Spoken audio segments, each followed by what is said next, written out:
Detailed report on stock market crash on 19th December. Plunging 964 points to close at 79,218 and the Nifty 50 dropping 247 points to settle at 23,951.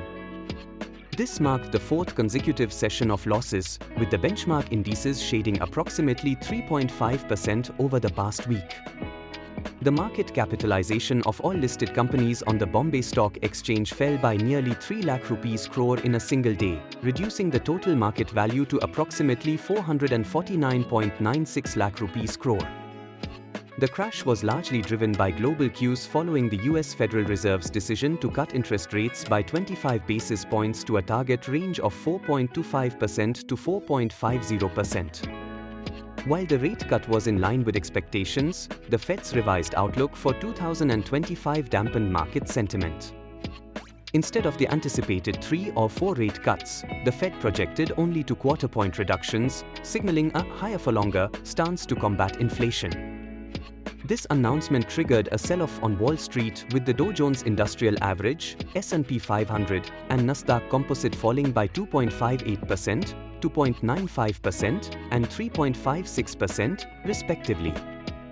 Asian markets mirrored these losses, with Japan's Nikkei dropping 1.04%, South Korea's Kospi falling 1.59% and Australia's S&P ASX 200 declining by 1.79%. Indian markets followed suit, opening lower and remaining under pressure throughout the day. The Sensex hit an intraday low of 79,020 before recovering slightly, while the Nifty tested its key support level of 23,850. The sell-off was broad-based, with most sectors closing in the red. Companies like Infosys, LTIMindtree, and Mphasis saw declines of up to 5.3% as their US revenue exposure made them sensitive to the Fed's policy changes. Private banks such as ICICI Bank, Axis Bank, and HDFC Bank contributed significantly to the Sensex decline. Bucking the trend, the Nifty Pharma Index rose by nearly 2%, driven by defensive buying. The BSE mid-cap and small-cap indices showed relative resilience, declining by 0.30% and 0.28%, respectively.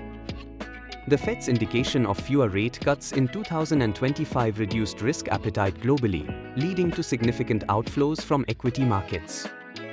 FIIs sold over 8,000 crore rupees worth of Indian equities in 3 sessions, driven by a strengthening US dollar and rising bond yields. The Indian rupee hit a record low of 85.3 per dollar, discouraging foreign investments and raising inflationary concerns. India's trade deficit widened to an all-time high of $37.84 billion in November, while Q2 GDP growth slowed to its lowest level in 2 years. Weak corporate earnings in Q1 and Q2 added to concerns, with expectations of a recovery now pushed to Q4. The Nifty tested its key support zone at 23,850.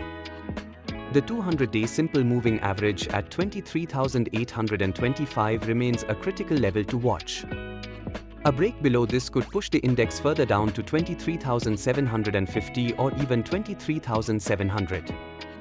However, oversold conditions may lead to a short-term pullback rally toward 24,150 to 24,200.